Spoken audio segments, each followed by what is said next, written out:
വിശദമായ വാർത്തകളിലേക്ക്. സ്വവർഗ വിവാഹം നിയമവിധേയമാക്കണമെന്നാവശ്യപ്പെട്ട് സമർപ്പിച്ച ഹർജികൾ സുപ്രീം കോടതി ഭരണഘടനാ ബെഞ്ചിന് വിട്ടു. 5-അംഗ ബെഞ്ച് ഏപ്രിൽ 18-ന് ഹർജികൾ പരിഗണിക്കും.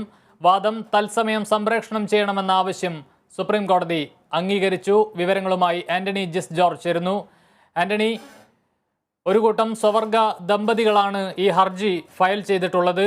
ഇതിനെതിരെ എതിർ സത്യവാങ്മൂലം കേന്ദ്ര സർക്കാരും കഴിഞ്ഞ ദിവസം സുപ്രീം കോടതിയിൽ സമർപ്പിച്ചിട്ടുണ്ട്.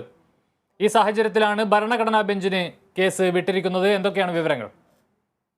കമലേഷ്, ഏതാണ്ട് ഇതുമായി ബന്ധപ്പെട്ട 18ഓളം ഹർജികളാണ് സുപ്രീം കോടതിയുടെ പരിഗണനയിലുണ്ടായത്. ഈ സ്വവർഗ വിവാഹം നിയമവിധേയമാക്കണമെന്നാവശ്യപ്പെട്ടാണ് ഈ ഹർജികൾ ഉള്ളത്. അതാണ് ഇന്നിപ്പോൾ ചീഫ് ജസ്റ്റിസ് DY ചന്ദ്രചൂഡ് അധ്യക്ഷനായ ബെഞ്ച് പരിഗണിച്ചത്.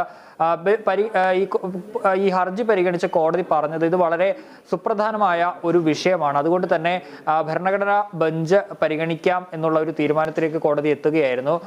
തുടർന്ന് ഇത് സുപ്രീം കോടതിയുടെ 5-അംഗ ഭരണഘടനാ ബെഞ്ചിന് ഈ ഹർജികൾ വിടുകയായിരുന്നു. ഇക്കാര്യത്തിൽ ഏപ്രിൽ 18-ന് അന്തിമ വാദം ആരംഭിക്കുമെന്നും കോടതി അറിയിച്ചിട്ടുണ്ട്. ഈ വിഷയം എന്ന് പറയുന്നത് ഏറെ പ്രധാനപ്പെട്ട ഒരു കാര്യമാണ്. കാരണം വ്യക്തിയുടെ മൗലിക അവകാശവും അതുപോലെ തന്നെ ഈ വിവാഹ നിയമങ്ങളുമായി ബന്ധപ്പെട്ടുള്ള ചില പ്രശ്നങ്ങളുണ്ട്. ആ സാഹചര്യത്തിൽ ഇത് ഭരണഘടനാ ബെഞ്ച് പരിഗണിക്കുന്നത് തന്നെയാകും ഉചിതമെന്നൊരു വിലയിരുത്തലാണ് കോടതിക്ക് ഉണ്ടായിരുന്നത്. അതിന്റെ അടിസ്ഥാനത്തിലാണ് ഇപ്പോൾ 5-അംഗ ഭരണഘടനാ ബെഞ്ചിന് ഈ ഹർജികൾ വിട്ടിരിക്കുന്നത്. നിലവിൽ ചീഫ് ജസ്റ്റിസ് അധ്യക്ഷനായ 3-അംഗ ബെഞ്ചാണ് ഈ ഹർജി പരിഗണിക്കുന്നത്. അതേസമയം ഇതിനെതിരെ ഈ ഹർജികൾക്കെതിരെ ഇന്നും കേന്ദ്ര സർക്കാർ കോടതിയിൽ ശക്തമായ നിലപാടാണ് എടുത്തത്. കോടതിയിൽ സോളിസിറ്റർ ജനറൽ തുഷാർ മേത്ത പറഞ്ഞത് ഈ വിഷയം എന്ന് പറയുന്നത് ഈ വിവാഹ നിയമങ്ങൾ ഉൾപ്പെടെയുള്ള കാര്യങ്ങൾ ഈ നിയമം നിർമ്മിക്കാനുള്ള അവകാശമുള്ളത് പാർലമെന്റിനാണ്. ഇക്കാര്യത്തിൽ കോടതികൾക്ക് ഇടപെടാനാകില്ല.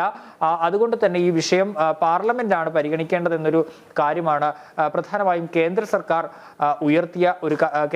ഇന്ന് കോടതിയിൽ ഉയർത്തിയത്. കഴിഞ്ഞ ദിവസവും ഈ സ്വവർഗ വിവാഹം എന്ന് പറയുന്നത്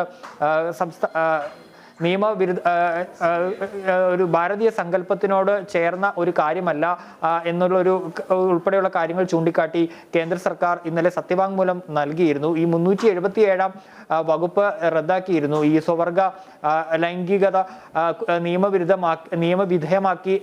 നിയമവിരുദ്ധമാക്കുന്ന വകുപ്പ് ഒഴിവാക്കിയിരുന്നു. പക്ഷേ ആ വകുപ്പ് ഒഴിവാക്കിയത് കൊണ്ട് മാത്രം സ്വവർഗ വിവാഹം നിയമവിധേയമാക്കണമെന്ന് പറയാൻ കഴിയില്ല എന്ന് ചൂണ്ടിക്കാട്ടിയായിരുന്നു കേന്ദ്രത്തിന്റെ സത്യവാങ്മൂലം. ഏതായാലും ഇപ്പോൾ കോടതി ഭരണഘടനാ ബെഞ്ചിന് ആ വിഷയം വിട്ടിരിക്കുമ്പോൾ ഇക്കാര്യത്തിൽ അധിക സത്യവാങ്മൂലം നൽകാൻ കേന്ദ്രത്തിനുണ്ടെങ്കിൽ 3 ആഴ്ചത്തെ സമയം ഇതിനായി അനുവദിച്ചിട്ടുണ്ട്. മറ്റൊരു കാര്യം, ഈ ഹർജിക്കാർ ആവശ്യപ്പെട്ടത് വളരെ പ്രധാനപ്പെട്ട ഒരു വിഷയമായതുകൊണ്ട് തന്നെ ഇത് തത്സമയ സംപ്രേഷണം നടത്താനുള്ളൊരു തീരുമാനം ഉണ്ടാകണമെന്നുള്ളൊരു ആവശ്യം കോടതിക്ക് മുന്നിൽ ഹർജിക്കാർ വെച്ചിരുന്നു.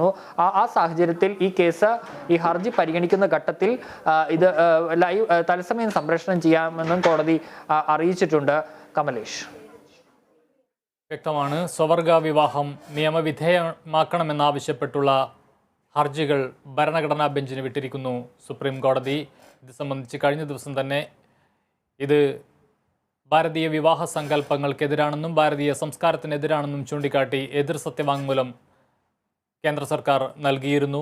ഇതിന് പിന്നാലെയാണിപ്പോൾ അടുത്ത മാസം 18-ാം തീയതി ഈ കേസ് വീണ്ടും കോടതി പരിഗണിക്കുക. ഇത് ഭരണഘടനാ ബെഞ്ചായിരിക്കും ഇനി ഈ കേസ് പരിഗണിക്കുക.